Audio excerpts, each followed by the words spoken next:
Para sa mag-asawang Teresita at Danilo Valdez ay ang nag-iisang anak lamang nila na si Justin ang kanilang kayamanan. Ito ay ang nag-iisang diamante na maingat nilang inaalagaan at pinakaiingatan. Kaya naman walang hindi gagawin ng mag-asawa para sa kanilang dalaga.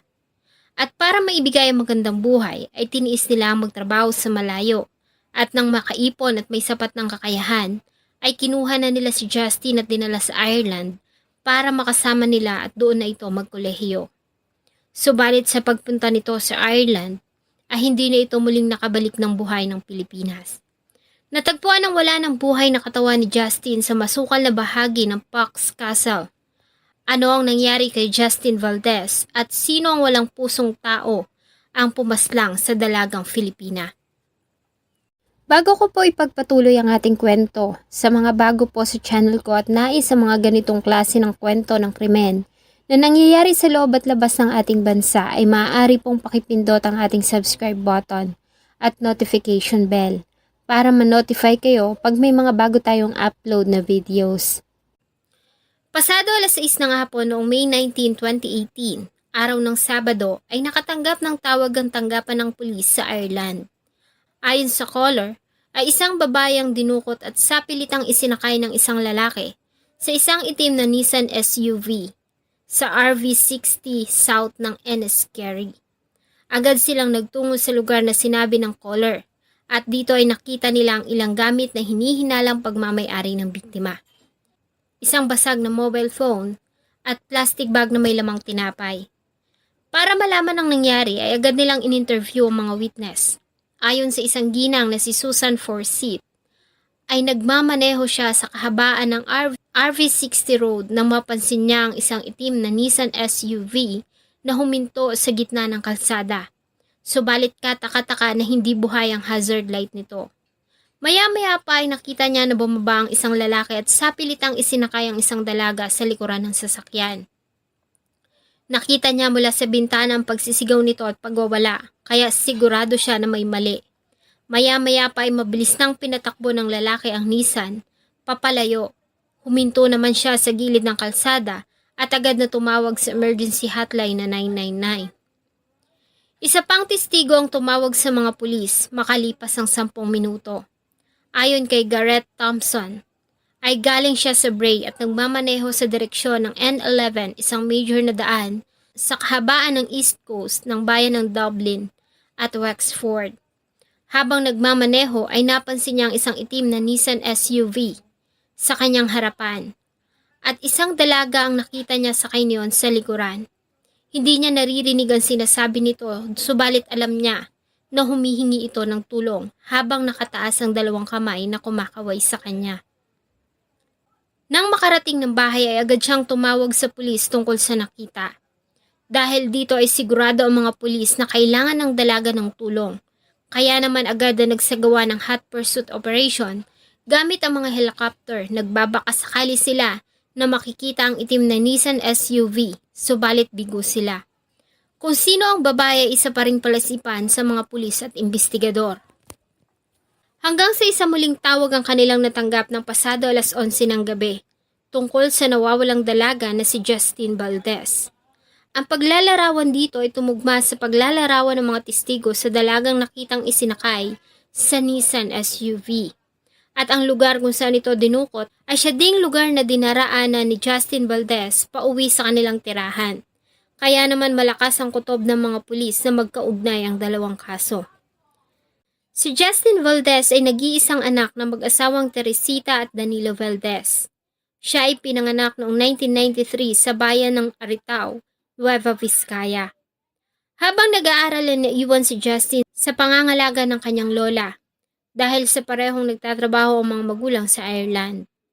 Nang makapagtapos sa St. Teresita Academy ng high school, ay kinuha na ito ng mga magulang at dinala sa Ireland noong 2015. Kung saan ay nanirahan sila sa maliit na bayan ng Enniskerry sa Wicklow, hindi kalayuan sa Dublin. Mabilis naman na nakapag-adjust si Justin sa Ireland. Agad itong nag-enroll sa Tallaght Technical University sa Dublin at kumuha ng kursong accountancy. Habang nag-aaral, kahit pa nga kaya ng mga magulang na siya ay pag-aralin, ay mas pinili pa rin ni Justin na makatulong sa mga gastusin. Habang nag-aaral ay nagpa-part-time ito bilang care worker at crew sa isang bakery sa Bray. May 19, 2018, araw ng Sabado, walang pasok. Bandang 2:00 ng hapon, ay nagtungo ito sa police station sa Bray para sa isang appointment na may kinalaman sa kanyang residency permit. Matapos ang pakikipag-usap sa immigration officer, ay dumiretso ito sa gym sa Cherrywood Business Park sa south na bahagi ng Dublin. At tulad ng nakasanayan, ay buong araw nitong kausap ang ina sa messenger. Nakasanayan na ni Justin na pinapaalam sa ina ang kanyang mga ginagawa at lugar na pupuntahan sa tuwing aalis ito ng bahay. Sa katunayan, sa araw na iyon ay nagawa nilang magpalitan ng mensahe ng ina ng 63 beses. Isa sa mga messages ay inutusan siya ng ina na bumili ng tinapay bago siya umuwi ng bahay. Subalit mula doon ay bigla na lamang itong dinukot ng hindi kilalang lalaki. At ang tanging naiwan na lamang sa lugar ay ang basag nitong cellphone at ang nakaplastik na tinapay na pinabili ng kanyang ina bago siya umuwi. Sa ginawa nilang pag-iimbestiga ay nagawa nilang makakalap ng mga CCTV footages sa lugar. At dito ay nagawa nilang makuha ang plate number ng nasabing sasakyan. Isang itim na Nissan SUV na may license plate number na 171D20419. At nakapangalan sa isang babae na nakatira sa Bray na nagngangalang Nicole Hennessy. Agad nilang pinuntahan ang nasabing babae at base sa statement ng ginang ay kanila nga ang nasabing sasakyan. Ito ay minamaneho ng kanyang asawa na kinilala nitong si Mark Hennessy. Si Mark Hennessy ay pinanganak noong 1977 at nagtatrabaho bilang banksman o sila yung mga taong may mga hawak na watawat at nagbibigay ng signal sa mga sasakyan pag may ginagawang kalsada o gusali. Siya at ang asawang si Nicole ay may 2 anak na puro babae. Ang bunso ay 8 buwan pa lamang nang mangyari ang krimen. Ayon sa asawa ay maaga itong malis ng bahay noong May 19, 2018 para pumasok sa trabaho at umuwi lamang ng bahay ng 3:00 ng hapon. Subalit muli ring umalis ng pasado 5:00 ng hapon. Nagpaalam ito na iinom sa isang local pub. Subalit hindi na ito umuwi ng bahay mula noon. Dagdag pa ni Nicole ay problemado ang asawa dahil sa mga kabi-kabilang utang at gumagamit din ito ng pinagbabawal na gamot. Maliban dito, napag-alaman nila na dati na itong may kaso na may kinalaman sa driving under influence noong mga nakaraang taon, subalit hindi nito iyon hinaharap. Agad na nagpatawag ng media ang mga pulis ng Ireland para sa isang press conference. Dito ay dinitaril nila ang pagkawala at pagdukot kay Justin Valdez. Nakiusap sila sa lahat ng netizens na makipagtulungan sa paghahanap. Ibinahagi din nila sa publiko ang larawan ni Justin, ang sasakyan na Nissan SUV, at ang larawan ng driver nito na si Mark Hennessy. Matapos ang press conference, ay marami sa mga netizens ang tumulong sa paghahanap sa sasakyan. Hanggang sa makatanggap ng tawag ang Ireland Police mula sa isang babae na si Christina Connolly. Ayon sa kanya, ay nagmamaneho siya pauwi galing trabaho nang mapansin niya ang isang itim na Nissan SUV na nagmatch sa description na napanood niya sa balita.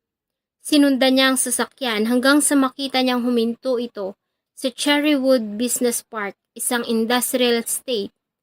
Habang sinusundan nito ay tumatawag naman siya sa mga pulis na agad ding dumating sa area. Nang tumating ang mga pulis sa lugar ay inutusan nila si Mark Hennessy na lumabas at sumuko. Subalit base sa testimonya ng ilang testigo ay nakita nila mula sa bintana na may kinuha itong kutsilyo at hiniwa nito ang kanyang braso. Sa pag-aakala na nasa loob ang biktima at nang makita nilang may inaabot ito sa passenger seat, sa likuran ay pinaputukan ito ng mga pulis. Nagtamo si Mark na malalalang tama sa ulo. Agad nilang tiningnan ang sasakyan subalit bigo sila na makita si Justin. Sinubukan pang iligtas sa mga paramedic si Mark at habang nire-revive ay pinipilit naman nila itong paaminin kung saan nito dinala ang dalaga. Subalit hindi na ito nagre-response. Sinubukan pa nila itong dalhin sa ospital subalit hindi na ito nakaabot pa doon ng buhay. Nang isailalim nila sa forensic investigation ng Nissan, ay nakita nila ang isang papel na may nakasulat. Subalit hindi nila mabasa ang mga iyon dahil sa patak ng dugo, maliban sa dalawang mga salita na sorry at pox. Dahil dito ay lumiit ang lugar ng search. Sa halip ay itinuon ang buong atensyon ng search team sa paligid ng Pox Castle. Ang Pox Castle ay isang 16th century na tower na matatagpuan sa Michael sa south na bahagi ng probinsya ng Dublin. Ang tower ay napapalibutan ng mga malalagong kakahuyan at damo na siyang nagpahirap sa paghahanap. May 21, 2018, araw ng Lunes, maagang sinimula ng paghahanap. Kasama ang mga pulis, pamilya at kaibigan ng biktima, helicopters, mga aso, at members ng defense forces at civil defense ay sinuyod nila ang paligid ng Pox Castle. Unang natagpuan ang pitaka at mga ID ni Justin sa lumang golf club sa Michael. Sumunod ay ang kanyang handbag. Pagsapit ng alas 3:45 ng hapon, ay natagpuan ang wala ng buhay na katawan ni Justin sa ilalim ng makakapal na gorse, isang damo na makikita sa Europe at kilala dahil sa magaganda nitong dilaw na bulaklak. Base sa post-mortem examination na isinagawa ni Dr. Linda Mulligan, isang pathologist na nagsagawa ng autopsy sa katawan ni Justin, ang sanhi ng pagkamatay nito ay asphyxia by manual strangulation o pagkakasakal gamit ang mga kamay. Base sa lagay ng katawan, ay namatay ito noong Sabado ng gabi, May 19, 2018. Maliban dito ay nakitaan din ng mga pasa at bugbog ang paligid ng hita nito at pagkababae. Subalit hindi naman ma-determine kung ito ba ay nakaranas ng panggagahasa bago ito nalagutan ng hininga. Nagsagawa din si Dr. Mulligan ng toxicology sa katawan at napag-alaman nila na naka-ingest ito ng pinagbabawal na gamot ilang oras bago ito mamatay. Kung ano ang totoong nangyari ay naging palaisipan na lamang dahil sa patay na ang suspect. Ganun pa man, base sa mga ebidensya na nakalap ng mga pulis at investigador, ay sinubukan nilang isalaysay ang pangyayari. Ayon sa kanila, nang umalis si Mark Hennessy sa kanilang bahay ay nagtungo ito sa Ramblers Rest Pub sa Ballybrook. Base sa kuha ng CCTV, ay pumasok ito doon subalit hindi ito uminom ng alak. Busy ang lahat sa loob at nakatuon ang kanilang atensyon sa ginaganap na finals ng football tournament na ipinapalabas sa TV. Makikitang makalipas ang 10 minuto ay tumayo ito at umalis ng pub. Paglabas ay nakita nitong naglalakad na si Justin na galing naman sa gym sa Cherrywood. Sinundan niya ito sakay ang Nissan SUV na itim hanggang sa makasakay ito sa bus number 185. Mula sa kamera ng bus ay nakuhaan ang sasakyan ni Mark na sumusunod hanggang sa makita nito ang pagbaba ng dalaga. At nang makakita ng pagkakataon ay dito niya na ito sapilitang isinakay sa kanyang sasakyan at dinala sa masukal na bahagi ng Pox Tower. Kung saan ay sapilitan niya itong pinagamit ang pinagbabawal na gamot bago ito pinagsamantalahan at pinatay. Pagkatapos ay muli itong nakitang bumalik sa Ramblers Rest Pub ng bandang alas 11 ng gabi.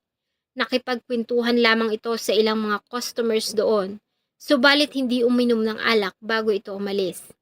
Mula doon ay walang nakakaalam kung saan ito pumunta, hanggang sa mamataan na lamang siya ng isang testigo sa industrial state kung saan siya nabaril ng mga pulis.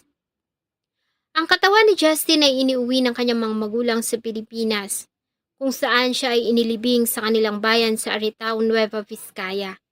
Sa pagkamatay ni Justin, ay tuluyan na ring kinalimutan ng kanyang mga magulang ang Ireland at nanatili na lamang sila sa Pilipinas. Ang bansa kasing ito ay patuloy lamang na magpapaalala sa kanila sa masakit na sinapit ng kanilang unika iha. Salamat po sa inyong patuloy na pagtangkilik ng atin pong mga videos. Huwag niyo pong kalimutang mag-iwan ng saloobin at suggestion sa atin pong comment section. Sana po ay samahan niyo po akong muli sa susunod pa nating mga episodes. Thank you so much po and see you on my next video.